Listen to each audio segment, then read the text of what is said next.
Story 1.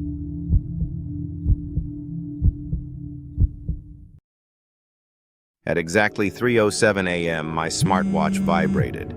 Heart rate 178 BPM. But I was asleep, still as a corpse.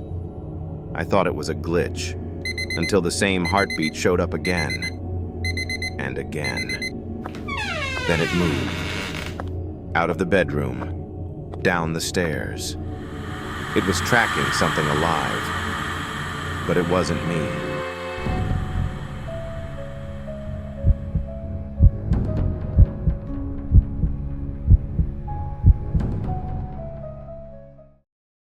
I figured it was a bug. Brand new smartwatch, top of the line, probably a bad sensor. But the app showed 178 BPM while I was dead still. I tried rebooting it. No dice. The screen kept flashing, heart rate detected. Then a new notification. Activity detected, 12 steps. 12 steps? I haven't moved an inch. I pulled up the app's history. 3:07 a.m., 178 BPM, location, bedroom. 3:09 a.m., 176 BPM, location, hallway. 3:11 a.m., downstairs. It was like something was moving through my house. The watch buzzed again. Heart rate, 180 BPM. My heart's not racing. I had to check. Maybe a stray cat got in? Or someone? But the doors were locked, no sign of a break-in. The watch buzzed hard. Screen read, heart rate, 182 BPM, location, kitchen.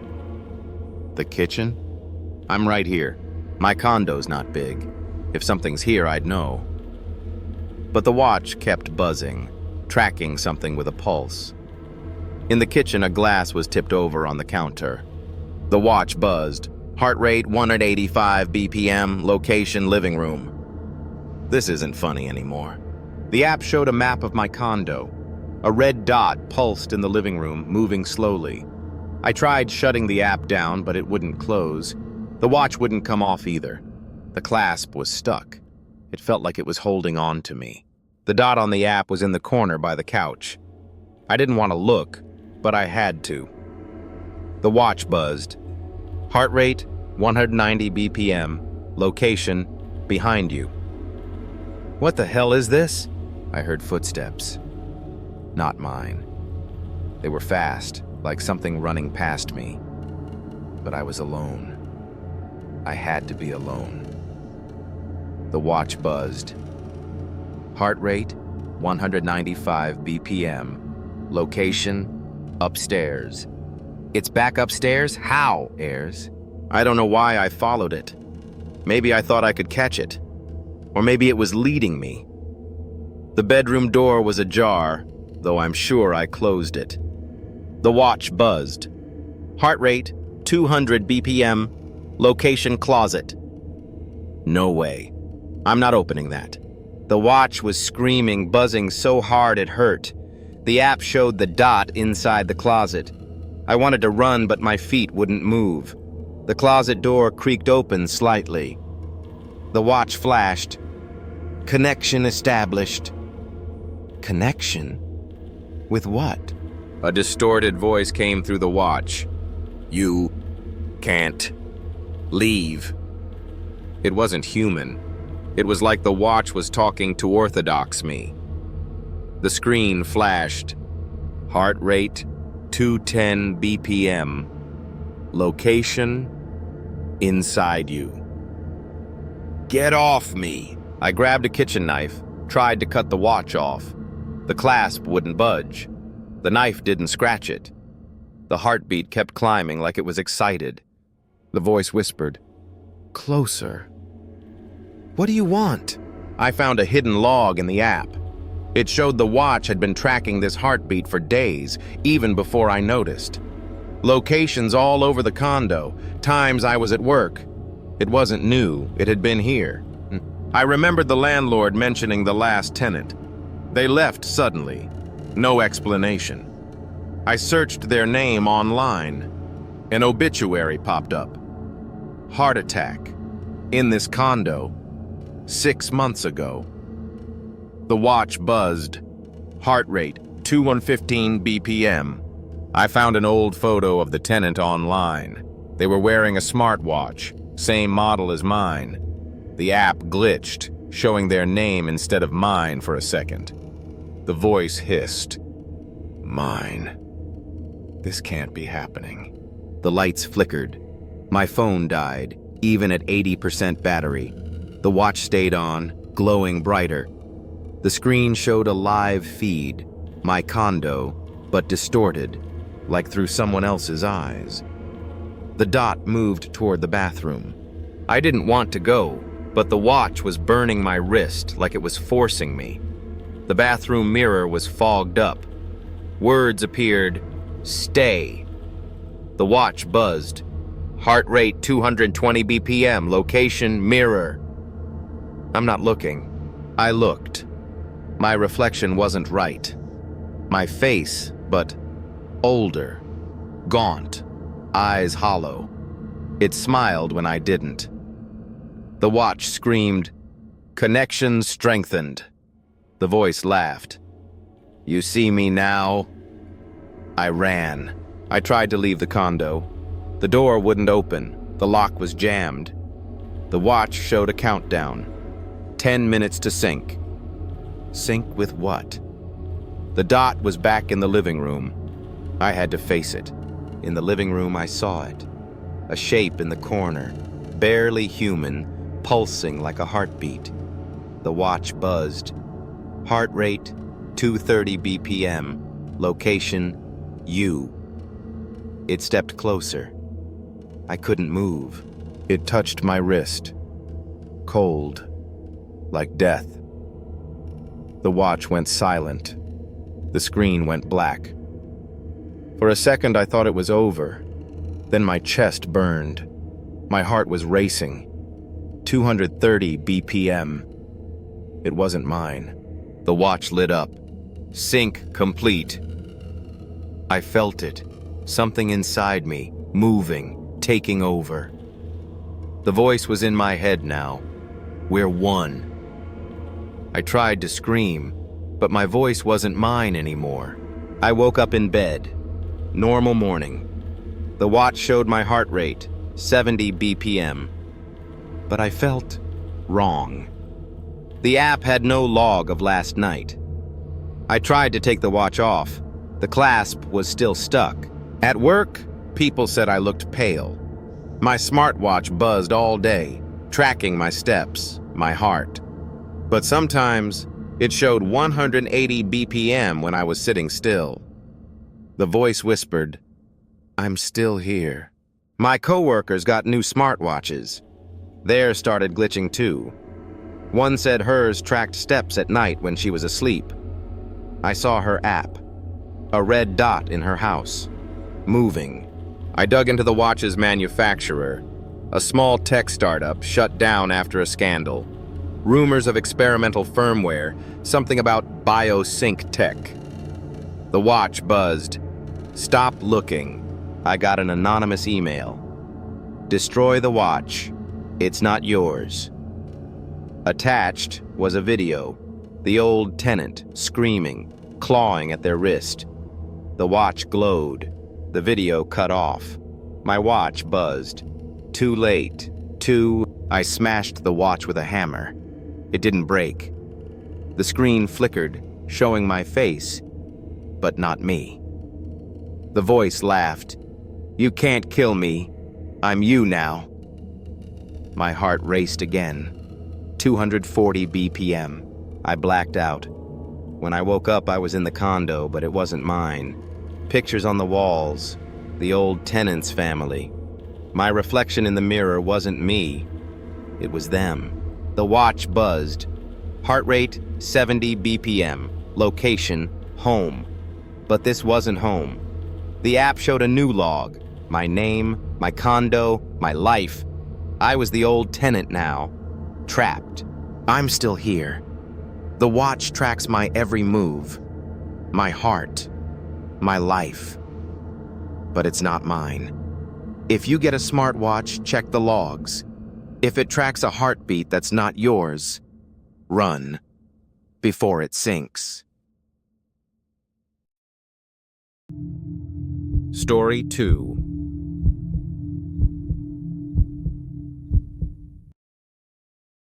My name is Jack Reyes. I live alone in a quiet house on a quiet street in Montclair, New Jersey. No heart conditions. No health scares, just me and my routines. But one night, at 3:17 a.m., my smartwatch buzzed against my wrist. The screen lit up, cold and clinical, showing 2 heartbeats pulsing at once. One was mine steady, familiar, 72 beats per minute. The other faster, jagged, like it was running from something, 92 beats per minute. The problem? I live alone. Every door was locked. No one else was in the house. So whose heartbeat was it? And what did it want? Jack Reyes, 34, lived in a modest 2-story home in Montclair, New Jersey. He was a programmer, building apps that tracked your steps, your sleep, your life. His days were a loop. Wake up, brew coffee, code until the streetlights flickered on. He liked it solitary, controlled. His only constant companion was his Apple Watch Ultra, strapped to his wrist like a second skin. It monitored his heart rate, his sleep cycles, his every move. You're healthier than most. It seemed to say, graphing his life in neat charts. Jack trusted it. It was his anchor. And if his watch said he was okay, then it was 3:17 a.m. When the watch buzzed, Jack jolted awake. The room dark except for the glow of the screen. 2 lines pulsed on the display, his heartbeat at 72, and another at 92. He blinked, rubbed his eyes, checked again. The second line was still there, jagged and insistent. A glitch, he thought. Had to be. He rebooted the watch, but a cold prickle crawled down his neck, like someone was watching, their breath just out of sync with his. The data log showed the second heartbeat spiked the moment he woke, as if it knew he was aware. By morning, Jack chalked it up to a software bug. He trudged to the basement to check his router, blaming a bad connection. The air was damp, the concrete floor cold under his bare feet. As he crouched by the router, he felt it a faint vibration, like a heartbeat pulsing through the ground. His watch buzzed again. The second heartbeat back at 92, his phone slipped from his hand, clattering on the floor. The data log later showed the anomaly started the second he stepped into the basement, as if something down there had stirred. Jack exported the watch's data to his laptop, his coder's instinct taking over. Lines of numbers scrolled across the screen, and there it was. The second heartbeat, logged every night for 4 days, always at 3:17 a.m. His watch wasn't paired with any other device, no Bluetooth, no Wi-Fi, no explanation. The data was pristine, untainted by external signals. Yet there it was, a ghost in the code, beating faster than his own heart, like it was trying to speak. That night, brushing his teeth, Jack caught a flicker in the bathroom mirror. Behind his reflection, a shadow shifted human-shaped, blurred, like a smudge on glass. He spun around, heart pounding. Nothing. The room was empty. His watch buzzed, the second heartbeat spiking to 140, mirroring the panic flooding his chest. He stared into the mirror again, his own eyes staring back. But something felt wrong, like they weren't entirely his. The next day, Jack sat in Dr. Patel's sterile office, the hum of fluorescent lights overhead, his vitals, blood pressure, EKG were normal. He showed her the watch data, the twin heartbeats graphed side by side. She frowned. skeptical.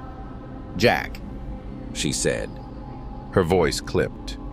"Only one person can generate a heartbeat on your wrist. And you're the only one in that house." She leaned forward, her eyes narrowing. "Maybe you should stop wearing that watch. It's clearly stressing you out." Jack nodded. But her dismissal left him hollow, stranded with a mystery no one believed. Driving home, Jack's mind drifted to his childhood. At 7, he'd had open-heart surgery, a defect that nearly killed him. He remembered waking up in the hospital, groggy, his mother's face hovering over him. "She died that same-day car accident," they said. "You're living for both of us now," she'd whispered before the surgery, her hand warm on his. "You carry my heart." Jack had always felt he'd cheated death, like he was borrowing someone else's time. That night, the watch buzzed again, but this time was different. The second heartbeat surged, drowning out his own. For a few seconds, his pulse vanished from the display, replaced entirely by the other. His hands trembled, his vision blurred, like something else was steering his body. The next morning, he checked his security camera. At 3:17 a.m., it showed him wandering the house, eyes blank, movement stiff. He had no memory of it. Desperate, Jack scoured the internet, landing on an obscure medical journal. It described resonance heart, a myth from ancient healer traditions.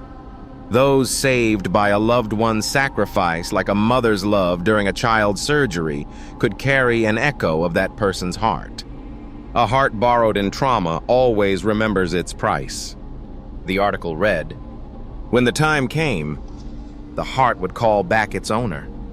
Jack laughed it off, but the words clung to him, heavy as the vibration in his basement. The next day, Jack drove to the cemetery where his mother, Margaret, was buried. He stood by her grave, the air thick with wet grass and silence. His watch was quiet, but as he touched the headstone, it buzzed. The second heartbeat stabilized, matching his own perfectly 72 beats per minute. Relief washed over him. Maybe it was over. Maybe she just needed to be remembered. That night, the heartbeat returned. But it wasn't the same. It was frantic, chaotic, spiking to 150, like someone in terror.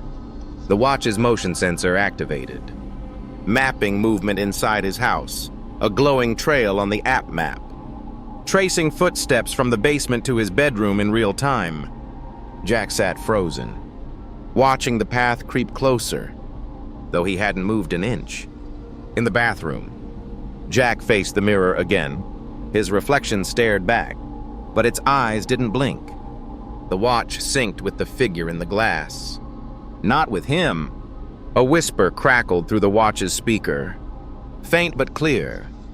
"This heart was never yours." Jack stumbled back, his reflection unmoving, its lips curling into a smile he didn't make. Panicked, Jack tried to reset the watch. He held the buttons, but the reset option was gone. The interface locked.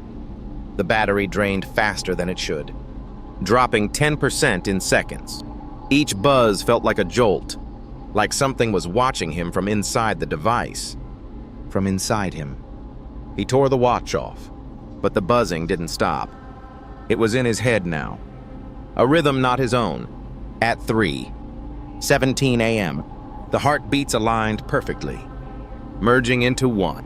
Jack's vision darkened, his body collapsing to the floor. When he woke, he wasn't himself. His hands moved with a grace he didn't recognize. His voice, when he spoke, was softer, higher.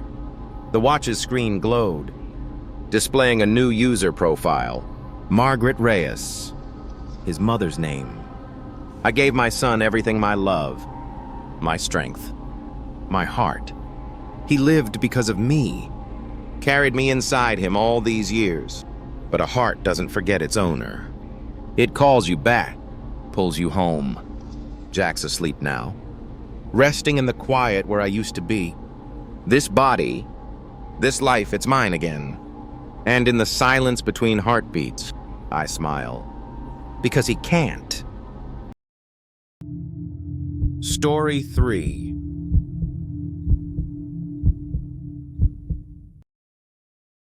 My name's Ethan Voss, 31, unemployed, living in a rusted RV parked on the edge of a nowhere town in Pennsylvania. The air here stinks of coal dust and broken dreams. I wandered into Old Man Carter's pawn shop, a graveyard of forgotten junk, looking for something to kill time. That's when I saw it. A no-brand watch with a cracked LED screen showing 7200. Carter didn't know what it was, just sold it for $20, muttering about weird tech. I took it, thinking it was some busted novelty. Back in my RV, I strapped the watch on. The moment it touched my wrist, the numbers started moving. 71, 59, 59, 71, 59, 58. No buttons worked, no Bluetooth, no ports, no nothing. I figured it was some underground tech prank, maybe a viral marketing stunt. I went to bed, expecting it to die out. When I woke up, it was still ticking. 65, 43, 12, steady, relentless. My gut twisted, but I shrugged it off. Just a toy, right? By the second day, I was obsessed. I tried prying the watch open. No screws, no seams. Smashing it did nothing but bruise my knuckles. I searched online for the model number etched on the back. X0. Nothing came up. In a fit of frustration, I held the reset button. The screen flared red. User locked. Progress unstoppable. My heart thudded. I laughed it off, but the laugh sounded hollow. Then the timer hit 48. 0. At exactly 48 hours, my phone buzzed. A text from a mutual friend. Sean, my old roommate, was dead. Motorcycle crash in Pittsburgh. His bike skidded on a wet road, slammed into a guardrail. Time of death matched the watch's timer to the second. The watch vibrated hard, letting out a sharp tick, like a pin dropping in a silent room. I remembered screaming at Sean 3 months ago, cursing him and his bike after a fight. "You'll die on that thing," I'd said. Now he was gone.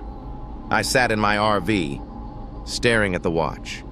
47, 59, 32. My mind raced. Was it coincidence? Or did the watch hear me? That fight with Sean wasn't just words, I'd meant it. I'd wanted him gone. Guilt clawed at me. I tried to convince myself it was random, but the numbers kept falling. 47, 58, 01. I started wondering, was this thing killing people I hated? Was it reading my mind? At 36 hours, I dreamed of Lila, my ex. She sat in a dark room, hands covering her face, sobbing. Her voice was a broken whisper. "You said I should vanish. Ethan, you said it." Her eyes met mine, bloodshot, accusing, as the shadows swallowed her. I woke up sweating. The watch at 35, 12, 44. I called her. No answer.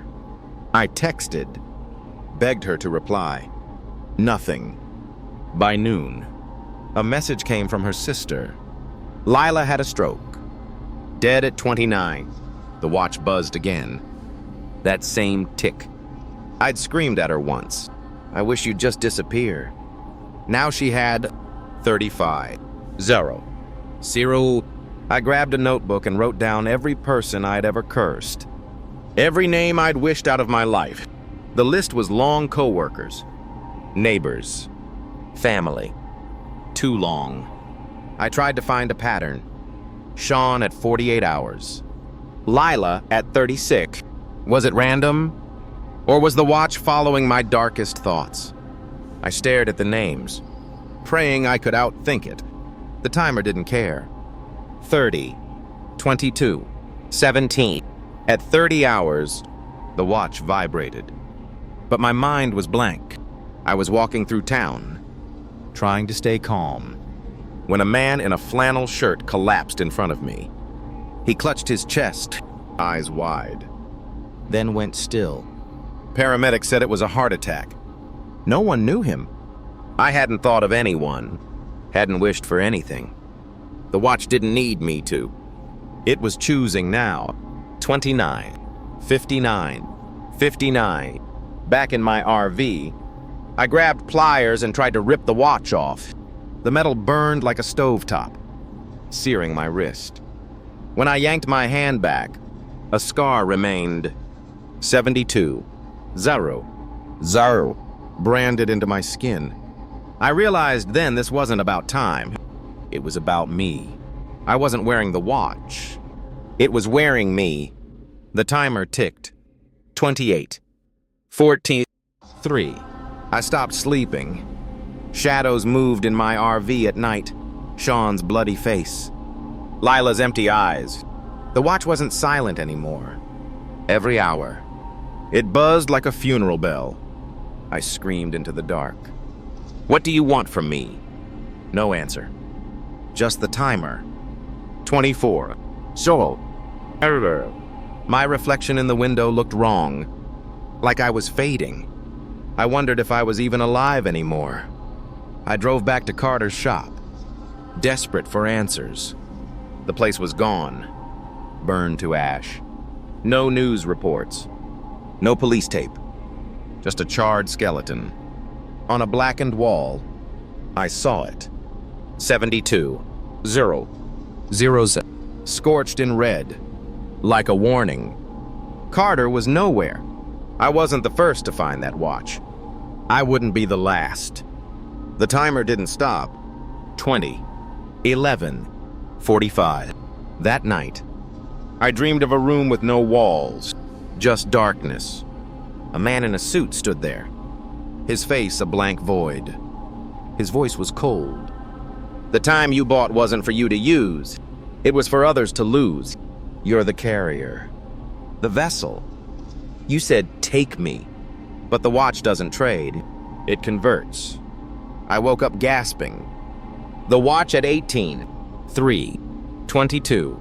I understood now. I wasn't cursed. I was the curse. By 12 hours, the world started ignoring me. The gas station clerk wouldn't take my money. My phone calls went unanswered. Texts unread.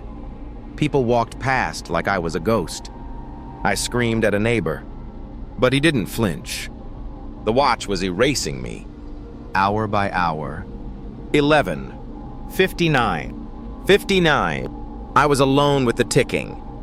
At 1 second left, I sat in my RV, clutching the watch. Take me, I begged. Just stop. The timer hit 0, 0. Silence.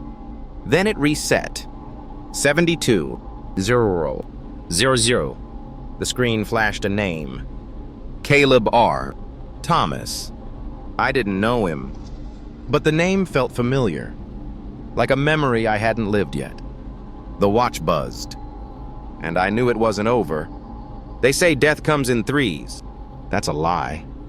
It comes in sevens, in hours, in thoughts, in numbers. I'm not the victim. I'm the trigger. The watch never stops. It's on another wrist now. Ticking, counting, waiting. And if you're hearing this, maybe the timer's already started.